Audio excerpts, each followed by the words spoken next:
আসসালামু আলাইকুম রহমতুল্লাহ। সুপ্রিয় নবম দশম শ্রেণীর শিক্ষার্থীরা অথবা যারা সামনে এসএসসি পরীক্ষার্থী, তো ভাইয়া তোমাদের জন্য আজকে সর্বশ্রেষ্ঠ ক্লাস, সর্বসেরা ক্লাস, সেটা হচ্ছে তোমাদের যে গণিত বইটা আছে, এই গণিত বইয়ের অষ্টম নাম্বার অধ্যায়, সবচেয়ে কঠিন যেটা তোমাদের কাছে মনে হয়।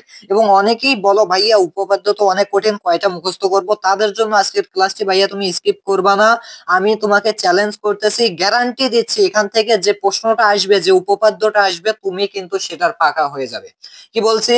তুমি কিন্তু সেটার পাকা হয়ে যাবে। সুতরাং ক্লাসটা মিস করবে না, ক্লাসটা তোমার জন্য, যারাই এই অধ্যায়টা বোঝো না। আর যারা বোঝো তোমার জন্য ক্লাসটা নয়, তুমি বের হয়ে যাও। ওকে? আচ্ছা, আজকের ক্লাসে ইনশাল্লাহ তোমাদের সামনে উপস্থাপন করব তোমাদের জেনারেল ম্যাথের অষ্টম অধ্যায় বৃত্ত। এখান থেকে প্রায় 5টা অনুশীলনী আছে, এটা নো প্রবলেম। আমি জাস্ট যেটা বলবো তুমি সেটা করবা। আমি বলতেছি বই খুলবা না, তুমি খুলবা না, গাইড খুলবা না, খুলবা না। এক কথায় শেষ শেষ। আচ্ছা, দেখো, আমি এই অধ্যায়টার এখন তোমাদেরকে যেভাবে শিখাবো, তুমি জাস্ট একটু সেভাবে মনোযোগ দিয়ে ক্লাসটা শেষ পর্যন্ত কন্টিনিউ করো। আমি যখন চ্যালেঞ্জ দিয়েছি, আমি যখন গ্যারান্টি দিয়েছি, তুমি শুধু চ্যালেঞ্জ অ্যাকসেপ্টেড করো, আর গ্যারান্টি যে দিয়েছি তুমি শুধু এটা মেনে নাও। দেখবা আজকে সবকিছু তোমার একদম কি, একদম মনের মধ্যে গেঁথে যাবে। সুতরাং কেন উপপাদ্য এত কঠিন, এই বিষয়টার ভয় আজকে দূর করার জন্যই আজকের এই ক্লাসটি, তুমি জাস্ট দেখতে থাকো। আচ্ছা, অষ্টম অধ্যায়ের সর্বশ্রেষ্ঠ যে প্রবলেমটা, সেটা হচ্ছে আমরা যখন দেখি এখানে 5টা অনুশীলনী। কয়টা অনুশীলনী ভাইয়া? 5টা। সো এটা দেখেই তো অনেকের মাথা ঘুরে যায় যে এখান থেকে অ্যান্সার করবো না। কিন্তু ভাইয়া এটা তো জ্যামিতি, এখানে সম্পাদ্য থাকবে, উপপাদ্য। সম্পাদ্য 7 নম্বরের ক্লাস দেখো না, 7 নম্বর অধ্যায়ের ক্লাস দিয়েছি কিন্তু, একটু দেখে নিবা। তোমরা যদি এই ভিডিও ডেসক্রিপশনে যাও, দেখবা তোমাদের গণিতের প্রত্যেকটা অধ্যায়ের 1 2 3 4 এভাবে সাজানো আছে। প্রত্যেকটা অধ্যায়ের প্লে লিস্ট লিংক দেওয়া আছে, প্রথম অধ্যায় পাশে প্লে লিস্ট লিংক। তো তুমি কি করবা, 7 নম্বর অধ্যায়ের যে প্লে লিস্টটা আছে না, সেখানে ক্লিক করে জাস্ট সম্পাদ্য গুলো দেখে নিবা, আমি কিভাবে করিয়ে দিয়েছি, কিভাবে তোমরা মনে রাখবা, কিভাবে টেকনিকে তোমরা সেগুলো করতে পারবা। বুঝাইছি না? তোমরা যদি ওইটা না করে থাকো, সম্পাদ্যর ক্লাস গুলো করবা। আজকে হচ্ছে উপপাদ্য, যেহেতু অষ্টম অধ্যায় থেকে উপপাদ্য আসে, তো আমি তোমাদেরকে করাবো। এবং তোমাদের বইয়ে কিন্তু অনেকগুলো উপপাদ্য আছে, বাট সবগুলো করতে হবে না। তুমি জাস্ট 17 করবে, 20 নম্বর করবে, 21 23 করবে, এগুলো জাস্ট করলেই হয়ে যাবে। আমি যে কয়টা করেছি, এক কথায় তোমার বইটই কিছু করা লাগবে না ভাইয়া। আজকের ক্লাসটা করো, এরপর হয়তো জাস্ট আর একটা ক্লাস আসতে পারে এই অধ্যায়ের উপর, সেই ক্লাসটা করো, শেষ। ওকে? আচ্ছা, তাহলে মনোযোগ দাও, আমরা তাহলে শুরু করতেছি। মনোযোগটা ডাবল, দ্বিগুণ, তিরিগুণ করে দাও। ওকে? আচ্ছা, প্রথমেই ভাইয়া এইখান থেকে উপপাদ্য তো আমরা করবোই, কিন্তু সেটা করার আগে কি করতে হবে, একটু বেসিক সম্পর্কে একটু জানতে হবে। অধ্যায়টার নাম কি ভাইয়া? বৃত্ত। হোয়াট ইজ বৃত্ত? তোমাকে বলা হলো হোয়াট ইজ সার্কেল, সো এটা তো আগে বুঝতে হবে। আচ্ছা, সার্কেল কি, জাস্ট একটু মানে ভালো মতো বোঝাই যে সার্কেল হচ্ছে আমাদের একটা নির্দিষ্ট বিন্দু সমদূরত্ব থেকে যদি কোনো কিছু ঘোরে, তাহলে সেটাকে সার্কেল বলা হয়। অর্থাৎ সার্কেল হওয়ার যে মেইন যে পয়েন্টটা বা মেইন যে রিজনটা, সেটা হচ্ছে এই যে বিন্দু থেকে এই তার যে পুরো বক্ররেখাটা আছে, এই বক্ররেখার যে কোনো একটা বিন্দু, সো ওই বিন্দু থেকে এই সার্কেলের মধ্যবিন্দু পর্যন্ত সব জায়গায় দূরত্ব সমান। তুমি এই মধ্যবিন্দু থেকে এখানে দেখলা যতটুকু, এখান থেকে এখানেও ততটুকুই হতে হবে। এটাই হচ্ছে আমাদের বৃত্ত। অর্থাৎ একটা নির্দিষ্ট বিন্দুর সম দূরত্ব থেকে যে বক্ররেখা থাকে, সম দূরত্বে যে বক্ররেখা থাকে, সেটাই হচ্ছে সার্কেল বলবো আমরা। ওকে? আচ্ছা আচ্ছা, যাই হোক, ওটা ব্যাপার নয়। ব্যাপার হচ্ছে আমাদের উপপাদ্য করতে গেলে কি কি লাগবে সেটা একটু তোমাদেরকে বুঝাই আগে। আচ্ছা, কি কি লাগবে ভাইয়া, একটু লক্ষ্য করো। দেখো, সাপোজ আমি, এটা হচ্ছে কি, এটা হচ্ছে আমাদের একটা বৃত্ত। ওকে, মেনে নিলাম একটা বৃত্ত, যদিও আমরা তো হাতে আঁকবো। ওকে, সো সম্পাদ্যের ক্ষেত্রে আমাদের একটু চিত্রের প্রতি জোর দিতে হয়, কিন্তু উপপাদ্যের ক্ষেত্রে কিন্তু চিত্রের প্রতি কোনো জোর দেওয়া লাগে না। তো লক্ষ্য করো, এটা হচ্ছে একটা বৃত্ত। এখন তোমাকে যদি ভাইয়া বলি যে জ্যা কি, বলো তো জ্যা কি? আচ্ছা, জ্যা কি, লক্ষ্য করো। আচ্ছা, সাপোজ বৃত্তের এখানে হচ্ছে আমাদের কি কেন্দ্র, নো প্রবলেম।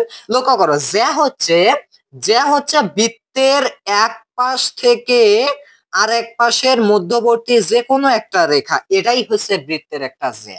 যে কোনো রেখা হতে পারে, মানে এই বিন্দু থেকে এই বিন্দু পর্যন্ত, এটা একটা জ্যা। তুমি যদি এই বিন্দু থেকে এই বিন্দু ধরো, এই যে এখান থেকে টান দাও, এটা একটা জ্যা। তুমি যদি এখান থেকে এটা একটা দাও, তাহলে এটা একটা জ্যা। অর্থাৎ অসংখ্য জ্যা এখানে পাওয়া সম্ভব। জ্যা মানে হচ্ছে আমাদের এইরকম কি রেখা। লক্ষ্য করো, তুমি বৃত্তের কোনটা পাবে, লক্ষ্য করো, বৃত্তের তুমি এই যে এই পাশের এই যে রেখা, বক্ররেখাটা আছে, এখানে একটা বিন্দু ধরলা, এরপর তুমি এখানে একটা বিন্দু ধরলা, এই দুইটা বিন্দুর মধ্যে যদি তুমি রেখা দাও, এটা হচ্ছে একটা বৃত্তের জ্যা। এক কথায় জ্যা হচ্ছে বৃত্তের মাঝে যে কোনো রেখাই হচ্ছে বৃত্তের জ্যা।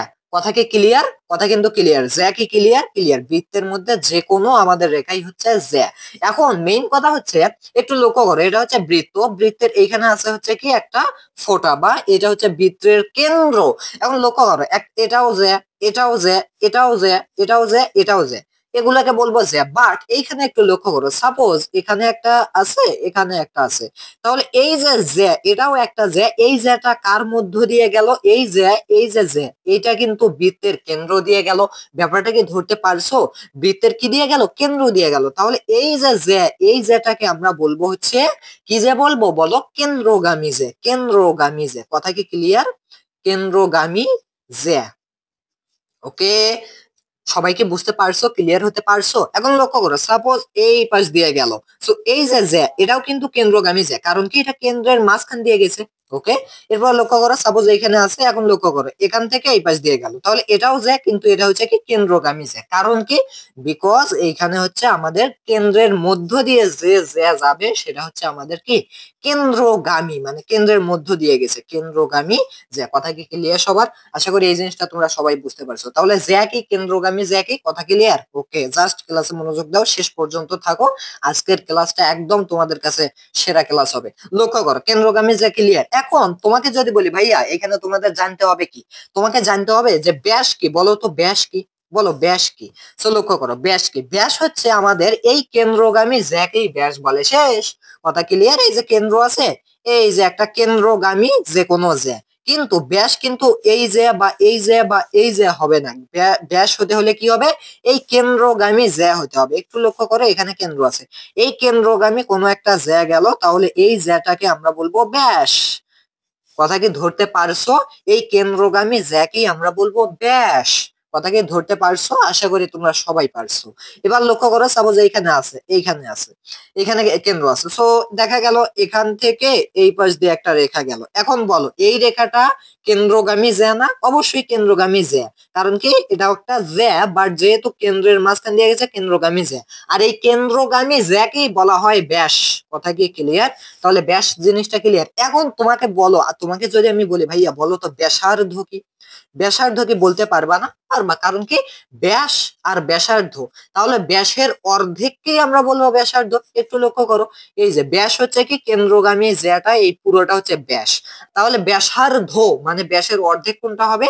এই যে এই পাশেটা বাদ দিলাম, তাহলে এই কেন্দ্র থেকে এইটুকু, আবার কেন্দ্র থেকে তুমি যদি এইটুকু ধরো, এইটুকু ধরো, এইটুকু ধরো, এইটুকু, এই প্রত্যেকটা হচ্ছে ব্যাসার্ধ। আর যদি এই ব্যাসার্ধ দুটো যোগ করে দেই, তাহলে সেটা হয়ে যাবে পুরোটা একটা ব্যাস। ওকে, এই যে এটা হচ্ছে আমাদের পুরোটা একটা ব্যাস। কিন্তু যদি তুমি এই পাশের যে কোনো একটা বাতিল করো, তাহলে কেন্দ্র থেকে জাস্ট এতটুকু একটা ব্যাসার্ধ, মানে ব্যাসের অর্ধেক এটা, এই পুরোটার অর্ধেক এটা না? হ্যাঁ। এবার দেখো, সাপোজ এইখানে আমাদের বৃত্ত আছে, কেন্দ্র আছে, কেন্দ্র থেকে এরকম যে কোনো এক বাহুতে আমরা যদি এই বক্ররেখার যে কোনো এক পাশে লেগে দেই, সেটাই হবে ব্যাসার্ধ। কেন্দ্র থেকে এখানে দিলাম, এটা একটা ব্যাসার্ধ, এখানে দিলাম ব্যাসার্ধ। অবশ্যই কেন্দ্র থেকে শুরু হতে হবে। এবার যদি পুরোটা দেই, তাহলে ব্যাসার্ধ নয় ব্যাস, অর্থাৎ ব্যাসার্ধের দ্বিগুণ। তার মানে আমরা বলতে পারি ব্যাস হচ্ছে আমাদের কি ব্যাসার্ধের দ্বিগুণ। এটা কিন্তু আমরা কিন্তু সবাই বলতে পারি। কারণ কি? ব্যাসার্ধের দ্বিগুণ কেন হলো? কারণ হচ্ছে এই যে ব্যাসার্ধ কোনটা, এই কেন্দ্র থেকে এইটুকু, তাহলে এইটুকু যদি দ্বিগুণ করি, তাহলে এইটুকু আসবে। সো এই পুরোটা মিলে হবে ব্যাস, আর যদি শুধু এইটুকু ধরি, তাহলে ব্যাসার্ধ। তাহলে আমাদের ব্যাস কি এই ব্যাসার্ধের দ্বিগুণ। অথবা এইভাবে বলতে পারো যে আমাদের এই ব্যাসার্ধ কিন্তু ব্যাসের অর্ধেক। এই ব্যাসের অর্ধেক কি ব্যাসার্ধ। ওকে, কথা ক্লিয়ার? কথা কি ক্লিয়ার? আশা করি জিনিসটা সবাই ধরতে পারছো। এই পর্যন্ত ক্লিয়ার? আচ্ছা, এখন তোমাদেরকে আমি আর একটু জিনিস শিখাই। সাপোজ এখানে তোমাদেরকে আমি বলে দিলাম, তো এই বৃত্ত নিয়ে এইটুকু জানলেই হবে। এখন লক্ষ্য করো, তোমাকে আমি বলে দিলাম যে ধরে নাও যে আমাদের এই যে ত্রিভুজটা আছে, আবার এখানে ত্রিভুজ কেন আনলাম একটু পরেই বুঝতে পারবা। এই যে ত্রিভুজটা আছে, ওকে। এখন আচ্ছা, এখানে যদিও সমান হয়নি, আমি আবারও দেখাচ্ছি কিভাবে দেই। সাপোজ এইভাবে আছে, ওকে। আচ্ছা, ধরে নাও, ধরে নাও, আমি জাস্ট কি বলেছি, ধরে নাও। সো দেখো, সাপোজ এই যে ত্রিভুজটা এ বি সি ত্রিভুজটা, ধরে নাও যে এই ডি ই এফ, ওকে। ধরে নাও যে এই এবিসি ত্রিভুজ এবং ডিএফ ত্রিভুজ সমান, মানে সর্বসম। সর্বসম মানে কি? আচ্ছা, তোমাকে আমি বলে দিলাম এই দুইটা ত্রিভুজ হচ্ছে সর্বসম, অর্থাৎ এইটা যদি তুমি এইটার উপরে রাখো তাহলে পুরোপুরি ভাবে মিলে যাবে, এটাই হচ্ছে সর্বসম।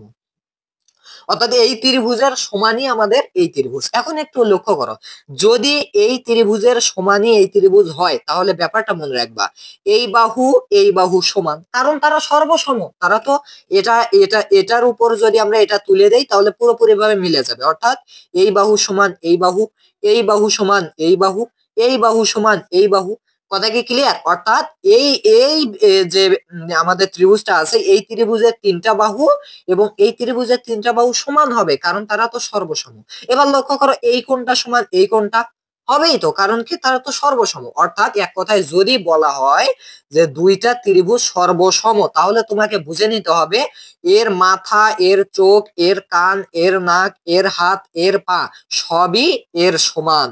অর্থাৎ এটারও যা যা আছে এটারও তাই তাই থাকবে। এটার এই কোণটাও যত বড় এটারও এই কোণটা তত বড় হবে, এই কোণটা এটার যত বড় এই কোণটাও তত বড়, এই কোণটা এটার যত বড় এটারও এই কোণটা তত বড়।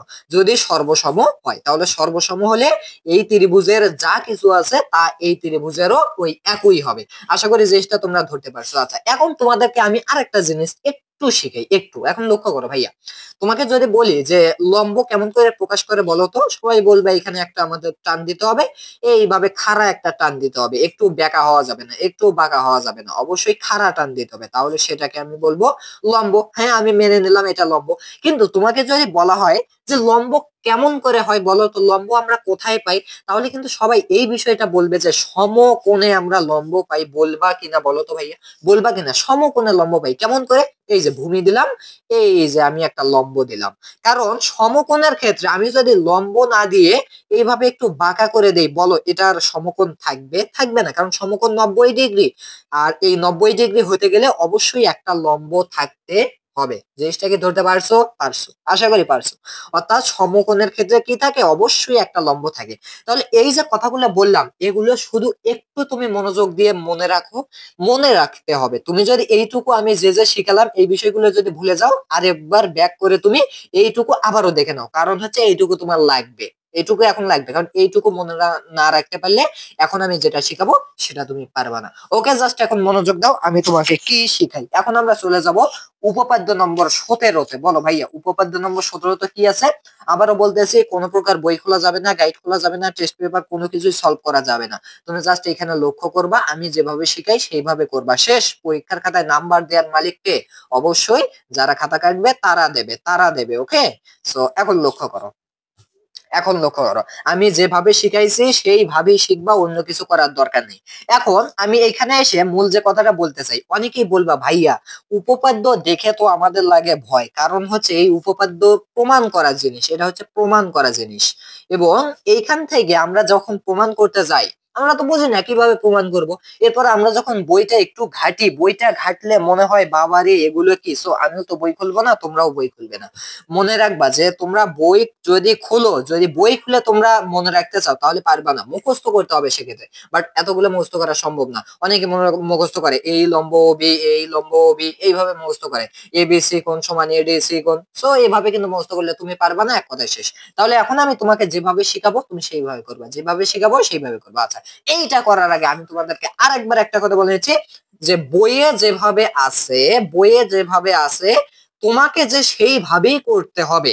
এই যে একটা চিন্তাধারা আছে, এই চিন্তাধারাটা মাথা থেকে এক্ষুনি এক্ষুনি আউট করো। আবারও বলতেছি, বইয়ে যেভাবে আছে তোমাকেও যে সেভাবেই করতে হবে, এই চিন্তাধারাটা একটু মাথা থেকে আউট করো, তারপর আমার ক্লাস করো। যদি এই চিন্তাধারা তোমার মাথার মধ্যে এখনো থাকে, আমার ক্লাস থেকে এক্ষুনি বের হয়ে যাও। যদি এই চিন্তাধারা মাথার মধ্যে না থাকে, ক্লাসে আবার প্রবেশ করো। লক্ষ্য করো, এখন জাস্ট একটু খেয়াল করো। আবারও বলছি, বই খুলবে না। এখন তোমাকে আগে দেখতে হবে কি বলা হয়েছে, কি বলা হয়েছে যে বৃত্তের, আচ্ছা কথা ঠিক আছে, বৃত্তের, বৃত্ত তো আমরা চিনি, বলো চিনি কিনা? বৃত্ত বা সার্কেল চিনি না? এটা আমরা 1 2 থেকে পড়ে আসছি। এই যে বৃত্ত, তাই না? যদিও বৃত্ত হয়নি বাট এটা বৃত্ত, ধরে নাও, ধরে নাও। পরীক্ষার হলে এই বৃত্তটা তোমরা, আচ্ছা উপপাদ্যের ক্ষেত্রে কিন্তু চিত্র কোনো ম্যাটার করে না। সো তবুও এই বৃত্তটা তোমরা কি করবে, একটু ওই যে তোমাদের যে ঘুরাই কি দিয়ে, ওটার নাম কি, আমার নামটা মনে নাই, ওইটা দিয়ে একটু মানে কাটা কম্পাস দিয়ে একটু এইরকম বৃত্ত সার্কেল করবা। আচ্ছা, বলছে বৃত্তের, আমরা বৃত্ত আঁকছি, নো প্রবলেম। এখন বলছে কেন্দ্র। আচ্ছা ভাই, আমার ফোনে একটু বারবার নোটিফিকেশন আসতেছে, নো প্রবলেম। আচ্ছা, আমি অফ করতে পারতেছি না। বৃত্তের কেন্দ্র বলো ভাইয়া, বৃত্তের একটা কেন্দ্র থাকবে না? অফকোর্স একটা থাকবে। এখন তুমি যে কোনো একটা কিছু আঁকার পর সেটা একটু নাম দিলে খুব ভালো হয়। আমরা জানি কি, যে কোনো কেন্দ্রের নাম ও দিলে খুব ভালো হয়, এটা আমাদের স্বভাব। যে কোনো বৃত্তের কেন্দ্রের নাম বা যে কোনো কেন্দ্রের নাম ও দিলে খুব ভালো লাগে। এখন একটু লক্ষ্য করো তো ভাইয়া, যে এইখানে কি বলছে, বৃত্তের কেন্দ্র ও ব্যাস। একটু আগেই জানছি না ব্যাস কি জিনিস, ব্যাস কি জিনিস, ব্যাস জানছি তো। ওকে, কেন্দ্রগামী যাকে ব্যাস বলে। আচ্ছা, ব্যাস ভিন্ন মানে ব্যাস আঁকা যাবে না, আবার তুমি আগেই যে আঁকা বা একটু করে পড়ি তা কিন্তু হবে না। দেখো, বৃত্তের কেন্দ্র, এই যে বৃত্ত এবং কেন্দ্র ও ব্যাস ভিন্ন কোন জ্যা, অর্থাৎ জ্যা কি, এই যে বৃত্তের মধ্যে যে কোনো প্রকার জ্যা কিন্তু আমাদের আঁকা সম্ভব, কিন্তু ব্যাস ভিন্ন জ্যা মানে ব্যাসের মধ্যে দিয়ে আমরা জ্যাটা আঁকবো না, আমরা আঁকবো ব্যাস ভিন্ন একটা জ্যা। এই যে এটা হচ্ছে আমাদের ব্যাস ভিন্ন একটা জ্যা। কথা কি ক্লিয়ার, বুঝতে পারছো জিনিসটা? পারছি আমি। এখন দেখো, ব্যাস ভিন্ন কোন জ্যা এর মধ্যবিন্দুর সংযোজক রেখাংশ। এখন এই যে জ্যাটা আছে, এটার মধ্যবিন্দু কোনটা ভাইয়া? ধরে নাও এইটা, যদিও আমি ঠিকভাবে তো মাপ দিচ্ছি না, এটাই হবে এর মধ্যবিন্দু। তাহলে এর মধ্যবিন্দুর সংযোজক রেখাংশ, অর্থাৎ এই যে কেন্দ্র থেকে, বৃত্তের কেন্দ্র থেকে এর এই ব্যাসের, সরি ব্যাসের নয়, এই জ্যায়ের মধ্যবিন্দুর যে সংযোজক রেখাংশ সেটা হচ্ছে এইটা। ওকে, রেখাংশ ওই জ্যায়ের উপর লম্ব, অর্থাৎ এই জ্যায়ের উপর এখন এটা লম্ব, এটা তোমাকে প্রমাণ করতে বলা হয়েছে। তো এখানে আমি নাম একটা দিলে খুব ভালো হয়, আমি নাম দিলাম এম। কথা কি বুঝতে পারছো? আশা করি তোমরা পারছো। আচ্ছা, তাহলে এখন লক্ষ্য করো, এইখানে যে আমি যে জ্যাটা দিলাম, বলো ভাইয়া জ্যার একটা নাম দেওয়া উচিত আছে না? এই পাশে দিলাম এ, এই পাশে দিলাম বি। এখন আমার যে উপপাদ্যটা আছে সেইটা দেখে দেখে আমি আগে চিত্রটা অঙ্কন করে নিলাম। কি কি বলছে, বৃত্তের কেন্দ্র ও ব্যাস ভিন্ন কোন জ্যায়ের মধ্যবিন্দুর সংযোজক রেখাংশ। এই যে বৃত্তের কেন্দ্র এবং ব্যাস ভিন্ন কোন জ্যায়ের মধ্যবর্তী সংযোজক রেখাংশ, অর্থাৎ ওএম। বুঝতে পারছো? রেখাংশ ওই জ্যায়ের উপর লম্ব, এই এবি জ্যায়ের উপর ওএম লম্ব। এখন তোমরা যদি বলো ভাইয়া ওএম লম্ব আমরা দেখতে পাচ্ছি, প্রমাণিত, প্রমাণিত, আমি বলবো হ্যাঁ আমরা তো দেখতেই পাচ্ছি ওএম লম্ব, কিন্তু তোমাকে তবুও প্রমাণ করে দেখাতে হবে। এখানেই কিন্তু অনেকে এইরকম ভাবনা চিন্তা অনেকের মধ্যে আসে, এমনকি আমার মধ্যে আসে, আরে ভাই এখানে তো দেখাই যাচ্ছে ওএম এব এর উপর লম্ব, তো এটা আবার প্রমাণ করার কি আছে, আমরা দেখতে পাচ্ছি, লিখে দেবো যে স্যার দেখে নেন আপনি, এটা লম্ব আছে, প্রমাণিত, শেষ, তাই না? কিন্তু কথা হচ্ছে আমাদেরকে একটু জটিল করতেই হবে, সো এটাকে আমাকে অন্যভাবে প্রমাণ করতে হবে, আমার মনের ভাব প্রকাশ করে প্রমাণ করতে হবে। আবারও বলতেছি, বইয়ে যেভাবে আছে ওইভাবেই পড়তে হবে, এমন কোন প্রকার কথা নেই। এখন লক্ষ্য করে এটা কিভাবে তুমি প্রমাণ করবা। সো উপপাদ্যের কাজ কি থাকে তোমরা তো সবাই আশা করি এই নিয়মগুলো জানো। তুমি বিশেষ নির্বাচন লিখবা, বিশেষ নির্বাচন লিখবা। সো বিশেষ নির্বাচনে কি লিখবো আমরা, যে ধরি, এই বিষয়গুলো হয়তো তোমরা সবাই জানো, যে ধরি কি, ধরি হচ্ছে আমাদের ও কেন্দ্র বিশিষ্ট কোন বৃত্তের এবি জ্যায়ের উপর ওএম লম্ব। তুমি যা দেখতে পাচ্ছ ভাইয়া তুমি তাই লিখবা, এক কথায় শেষ। আমি আবারও বলতেছি, তুমি যা দেখতে পাবা তুমি তাই লিখবা, মনের ভুলেও তুমি অন্য কিছু করবা না। সো তুমি কি লিখবা, বিশেষ নির্বাচনে যে ও কেন্দ্র বিশিষ্ট কোন বৃত্তে এবি জ্যায়ের উপর ওএম লম্ব আছে, এটাই বিশেষ নির্বাচন, শেষ। এরপরে তুমি লিখবা অঙ্কন। অঙ্কনের ক্ষেত্রে এইখানে তোমার একটু কাজ আছে, একটু কাজ আছে। কাজটা কি ভাইয়া, এই যে ওএ, এই ওএটা একটু যোগ করে দিতে হবে, এই যে ওবি, এই ওবিটা একটু যোগ করে দিতে হবে, দিলাম। ওকে, তুমি এখন অঙ্কনে লিখবা ওএ ও ওবি যোগ করি, এই জিনিসটা একটু লিখবা, শেষ, অঙ্কন শেষ। এখন জাস্ট প্রমাণ তোমাকে দিতে হবে, এখন প্রমাণই তো মেইন খেলা, ওগুলো তো কোনো ব্যাপার না। ওকে, আচ্ছা প্রমাণে এখন কি দিবা, এখন লক্ষ্য করো ভাইয়া, এইখানে তোমাকে ফার্স্ট যে চিন্তাটা করতে হবে, তোমাকে একটু এইটার দিকে লক্ষ্য করতে হবে, এখানে কি হয়েছে। আচ্ছা, কি হয়েছে আমি একটু দেখি তো, এখানে কি হয়েছে। আমরা যখন ওএ আর ওবি যোগ করি তখন কিন্তু আমরা ভাইয়া দেখতে পাচ্ছি O A M, O A M এখানেও একটা ত্রিভুজ হয়েছে, আবার ও এম বি এখানেও একটা ত্রিভুজ হয়েছে। হয়েছে কিনা ব্যাপারটা একটু লক্ষ্য করো তো, ত্রিভুজ কি হয়েছে? হয়েছে। মনে রাখবা প্রথম কাজ হচ্ছে তোমার এই ত্রিভুজ দুইটা সর্বসম সেইটা প্রমাণ করা, ভাইয়া মনে আছে? এই যে ত্রিভুজ দুইটা, এই ত্রিভুজ দুইটা সর্বসম, এইটা একটু প্রমাণ করা। তাহলে তোমার কি মনে আছে আমি যখন তোমাকে এই রকম শিখিয়েছিলাম, দুইটা ত্রিভুজ তখনই সর্বসম হয় যখন কি হয় ভাইয়া, এইখানে লক্ষ্য করো তো, যখন তাদের এই বাহু সমান হয়, এই বাহু সমান হয়, এই বাহু সমান হয়, এই কোণ সমান হয়, এই কোণ এই কোণ সমান হয়। মনে আছে? আশা আশা করি আমি আছে।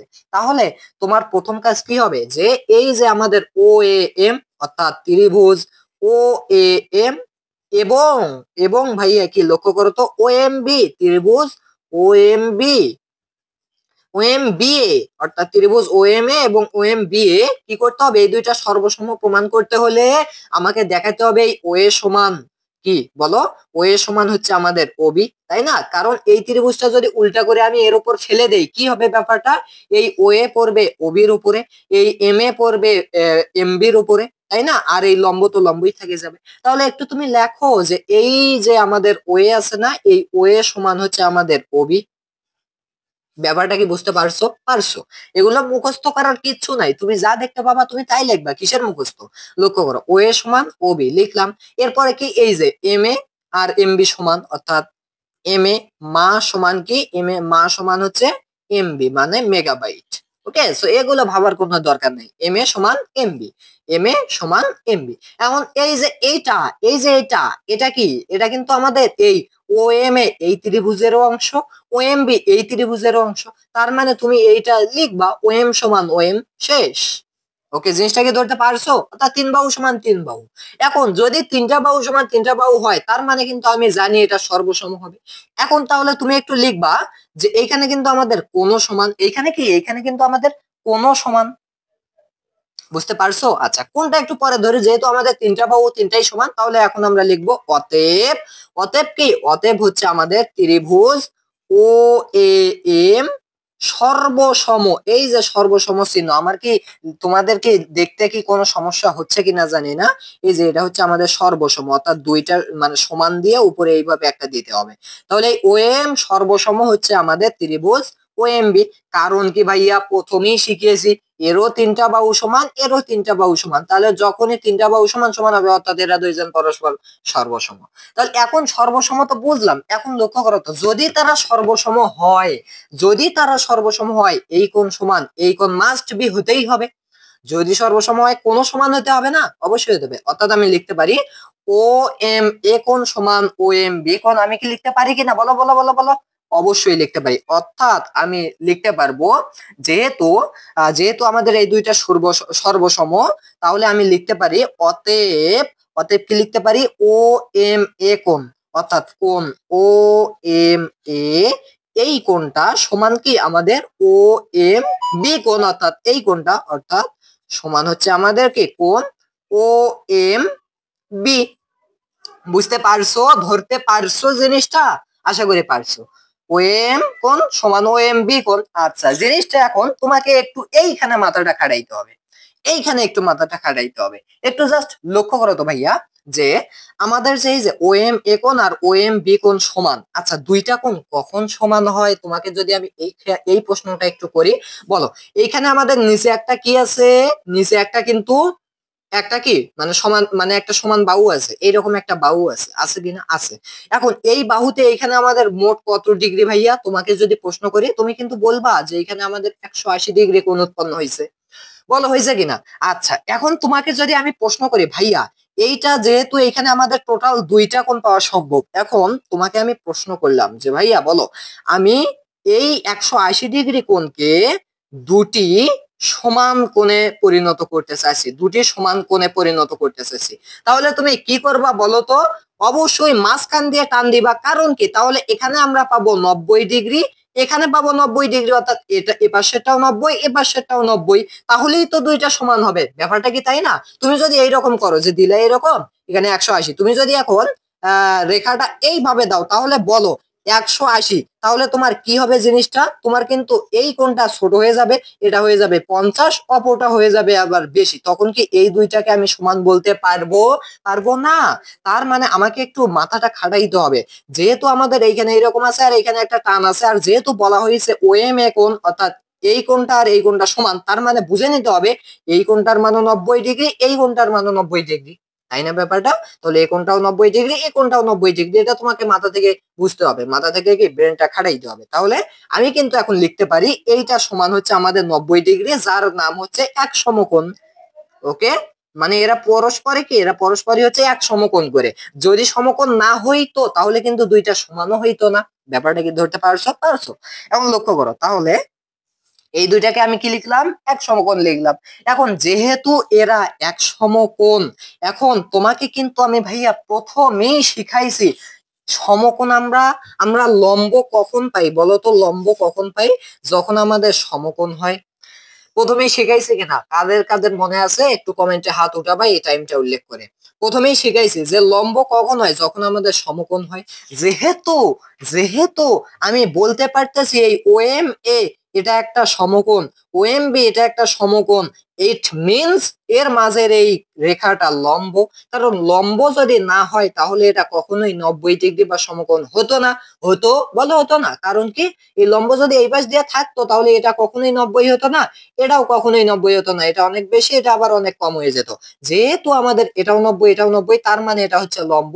অর্থাৎ অতএব দিয়ে এখন আমি লিখবো অতএব, এইভাবে লিখবো অতএব। আমি লিখতে পারি কি, লিখতে পারি বলো তো ভাইয়া? আমি লিখতে পারি যে ওএম হচ্ছে কি লম্ব, ওএম হচ্ছে কি লম্ব। এখন লম্ব কার উপর? লম্ব চিহ্ন দেয় এইভাবে, ওএম লম্ব কার উপর? এই যে এ বি এর উপর।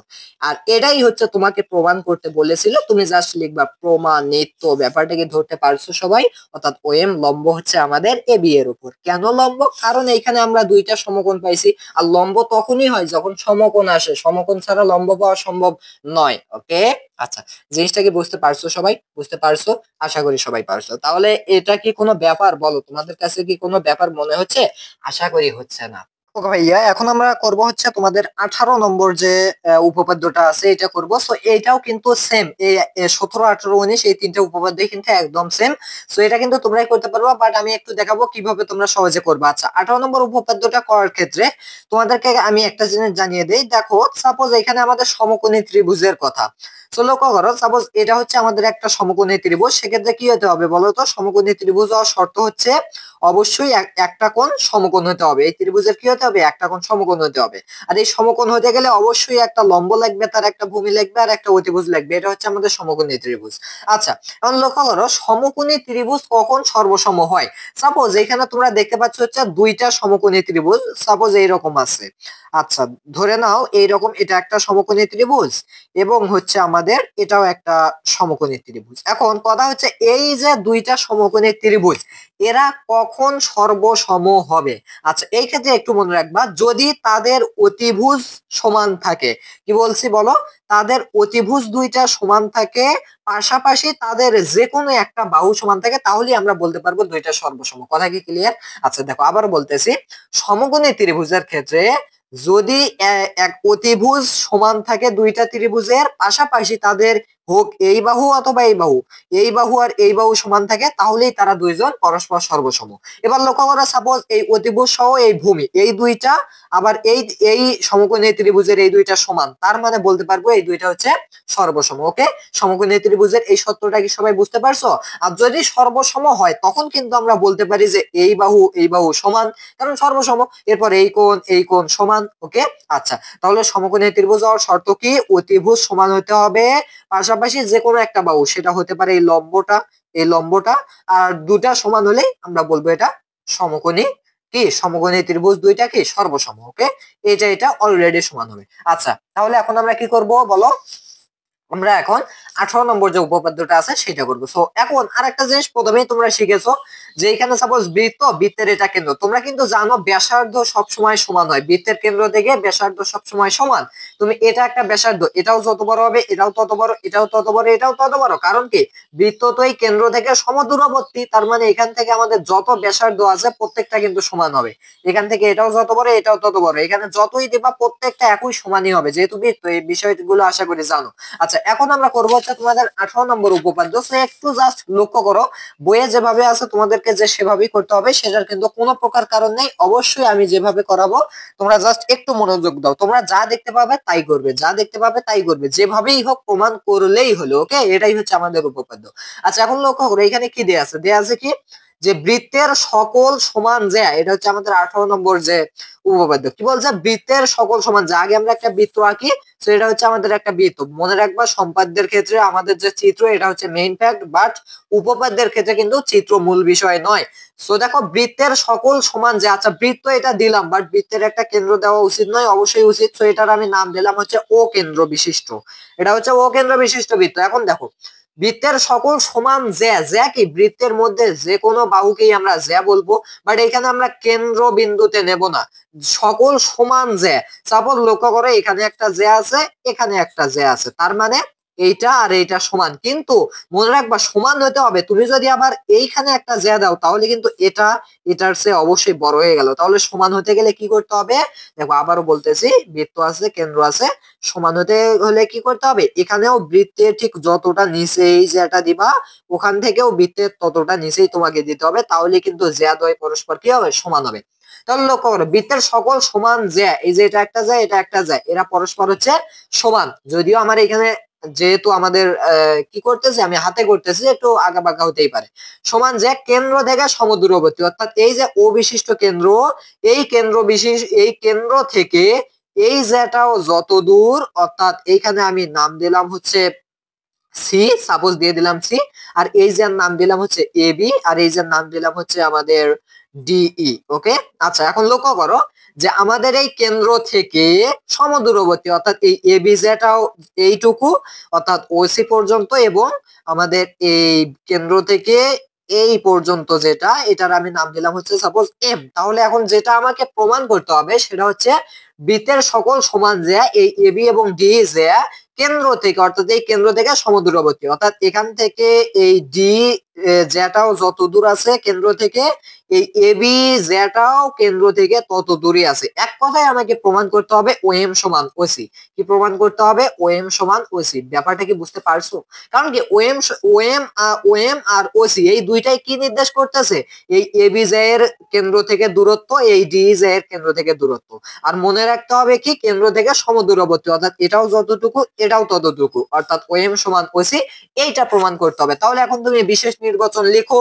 কিভাবে লিখবা, আশা করি মনে আছে। কি লিখবা, যে আমাদের ও কেন্দ্র বিশিষ্ট বৃত্তে এবি এবং এবি এবং ডি দুইটি সমান যে, এবং প্রমাণ করতে হবে যে ওসি সমান ওএম, বা প্রমাণ করতে হবে যে এই দুইটা যে পরস্পর কি কেন্দ্র থেকে সমদূরবর্তী। এইটুকু হচ্ছে বিশেষ নির্বাচনে লিখতে হবে।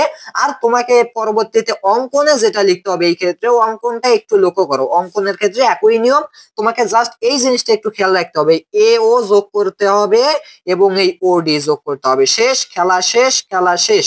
ওকে, কি করবা, অঙ্কনে লিখবা যে এ ও এবং কি যোগ করি, ও ডি যোগ করি, শেষ। এখন লক্ষ্য করে এখন জাস্ট তুমি প্রমাণে চলে আসবা। প্রমাণে এখন কি প্রমাণ করতে হবে, আবারও বলতেছে ওসি আর ওএম এই দুইটা যে সমান, এটা তোমাকে প্রমাণ করতে হবে। এইটা প্রমাণ করার ক্ষেত্রে তোমাকে কিন্তু একটু আগে শিখেছি ভাইয়া, লক্ষ্য করো ওসি এটা কি লম্ব নয়, কার উপর লম্ব বলো তো, এ বি এর উপর লম্ব। আবার ওএম এটা কি লম্ব নয়, ডি এর উপর লম্ব। সো তুমি আগে সেটা একটু লিখো, যে আমাদের ওএম না লিখলেও চলবে, নো প্রবলেম, তুমি একটু লেখো এই যে ওএম এটা লম্ব কার উপর, ডি এর উপর। ওএম লম্ব হচ্ছে আমাদের ডি এর উপর, এবং এবং কি বলতো, এই যে ও সি এটাও কিন্তু লম্ব কার উপর, এ বি এর উপর। কার উপর, এ বি এর উপর, অর্থাৎ ও সি লম্ব হচ্ছে আমাদের এ বি। আচ্ছা এখন ভাইয়া বলো, যখন লম্ব হবে তার মানে এটা হচ্ছে সমকোণী ত্রিভুজ, কারণ সমকোণেই একমাত্র লম্ব পাওয়া যায়। লম্ব কোথায় পাওয়া যায়, একমাত্র সমকোণেই পাওয়া যায়।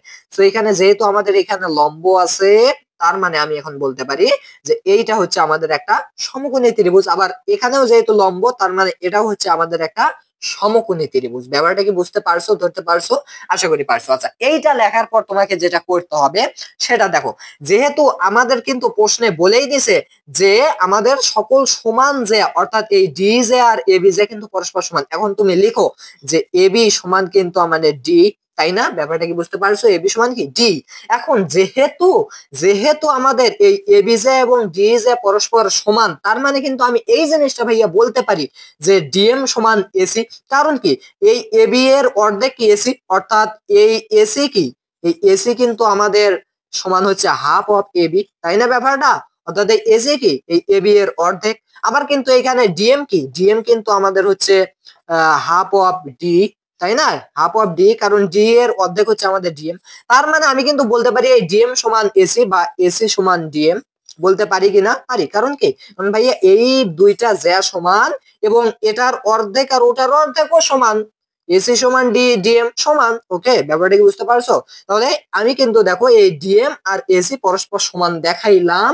এখন তাহলে আমাকে দেখাইতে হবে যে এই যে ওএ আর ওডি এই দুইটাও সমান। কারণ ভাইয়া কি বলো, কারণ কি?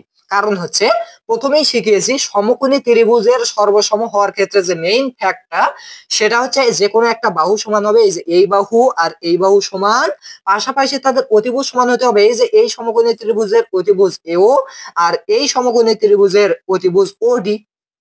তার মানে এখন তোমাকে দেখাতে হবে এও আর ওডি কি সমান। কিন্তু বলবো কেমন করে সমান? একটু আগেই শিখিয়েছি বৃত্তের কেন্দ্র থেকে যে কোনো ব্যাস কিন্তু সমদূরত্ববর্তী, মানে সমদূরত্বে অবস্থিত। তার মানে যেহেতু বৃত্তের কেন্দ্র থেকে এটা একটা ব্যাস, এটা একটা ব্যাস, তার মানে বৃত্তের যে কোনো, সরি ব্যাস কেন বলতেছি, ব্যাসার্ধ। তো বৃত্তের যে কোনো ব্যাসার্ধই কিন্তু সমান, তাই না?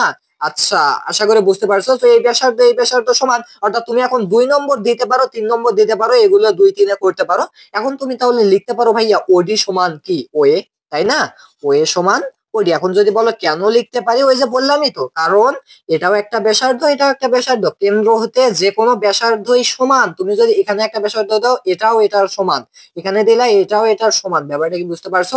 তার মানে কিন্তু আমি লিখতে পারি ও এ এইটা সমান হচ্ছে আমাদের ওডি। আচ্ছা, যেহেতু ওএ আর ওডি সমান, লক্ষ্য করে এই ওএ কিন্তু আমাদের এই ত্রিভুজের এই সমকোণী ত্রিভুজের অতিভুজ, ওডি হচ্ছে আমাদের এই সমকোণী ত্রিভুজের অতিভুজ। তার মানে আমি দেখাইছি ওএ সমান ওডি, অর্থাৎ এই আমাদের যে কি অতিভুজ যুগল সমান, পাশাপাশি কিন্তু আমি দেখাইছি এসি সমান ডিএম, অর্থাৎ এই যে একটা বাহু এই সমকোণী ত্রিভুজের, এই যে একটা বাহু সমকোণী ত্রিভুজের সমান। তার মানে প্রথমেই যেহেতু বলছি একটা বাহু আর অতিভুজ যুগল যদি পরস্পর সমান হয়, তার মানে আমি লিখতে পারি এই সমকোণী ত্রিভুজ দ্বয় সর্বসম, তাই না? তাহলে আমি এখন লিখবো এ ও সি, অর্থাৎ এই ত্রিভুজ, অর্থাৎ তুমি লিখো কি ত্রিভুজ, ত্রিভুজ কি বলো, ত্রিভুজ এওসি, ত্রিভুজ এওসি সর্বসম হচ্ছে আমাদের ত্রিভুজ ওডিএম, ও ত্রিভুজ ওডিএম। ব্যাপারটা কি বুঝতে পারছো? আশা করি পারছো। আচ্ছা, যেহেতু আমাদের এওসি আর ওডিএম এই ত্রিভুজ দুইটা পরস্পর সর্বসম, তার মানে আমি এখন বলতে পারি এই কোণ সমান এই কোণ, এই কোণ সমান এই কোণ, এই কোণ সমান এই কোণ, আবার এই বাহু সমান এই বাহু। কারণ কি, সর্বসমর মানে হচ্ছে তার সবকিছু হাত পা গালা নাক সবারই দুটোরই একই। তার মানে আমি এখন লিখতে পারি যেহেতু এই দুইটা সর্বসম, আমি লিখতে পারি ওসি সমান ওএম, ওএম সমান ওসি। আমি এখন লিখতে পারি ওএম সমান হচ্ছে তাহলে ওসি, অতএব দিয়ে লিখতে পারি। কারণ কি, কারণ এরা দুইটা সর্বসম। দুইটা ত্রিভুজ তখনই সর্বসম হয় যখন তাদের সবকিছু সমান থাকে। আর আমাদের যে সমকোণী ত্রিভুজের ক্ষেত্রে একটা অতিভুজ আর একটা বাহু সমান থাকলেই দুইটা সর্বসম বলতে পারি। আর সর্বসম হওয়ার পর আমি এখন বলতে পারি তার মানে তাদের সবই এখন সমান, অর্থাৎ ওএম সমান ওসি আমি এখন লিখতে পারি। আর এটাই কিন্তু বলছে প্রমাণে, প্রমাণ করো যে সমদূরত্ববর্তী, এখানে সমদূরত্ব কি বোঝাচ্ছে? ওএম আর ওসি কেই বোঝাচ্ছে। তার মানে এই যে আমাদের প্রমাণিত ওএম সমান ওসি প্রমাণিত। ব্যাপারটা কি বুঝতে পারছো? সবাই ক্লিয়ার হয়েছো? আশা করি তোমরা সবাই ক্লিয়ার হয়েছে। তাহলে এইভাবেই কিন্তু তোমাকে করতে হবে। এই যে আমাদের যে এগুলো আছে, এগুলো কি এইভাবেই করতে হবে। এখন তোমরা 19 নম্বরটা পারবা না? অবশ্যই পারবা, শুধু 18 19 অবশ্যই পারবা। এটা হচ্ছে আমাদের 8.1 আছে। সো যাই হোক, আমাদের ক্লাসটা অনেক বড় হয়েছে, আজকে আর বাড়াবো না। সো তোমাদেরকে বলবো আর একটা ক্লাস আসবে, তোমাদেরকে সম্পূর্ণভাবে ক্লিয়ার করে দেওয়াই হচ্ছে আমার মেইন কাজ। তোমরা যাতে, আমি কিন্তু বলছি যে সিকিউ, সিকিউ এ কিন্তু এটা আসবে, আমি যা করাবো সেটাই সিকিউ আসবে, আমি যা করাবো সেটাই সিকিউ আসবে।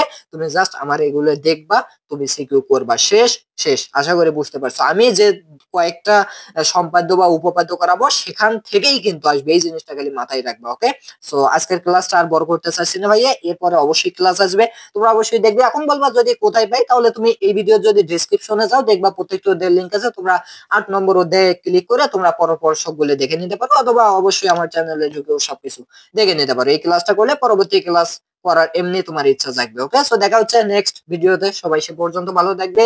আমাদের Facebook page, Facebook group, students education YouTube channel, তো সেগুলোর পাশে থাকবে, সাথে থাকবে। আল্লাহ হাফেজ।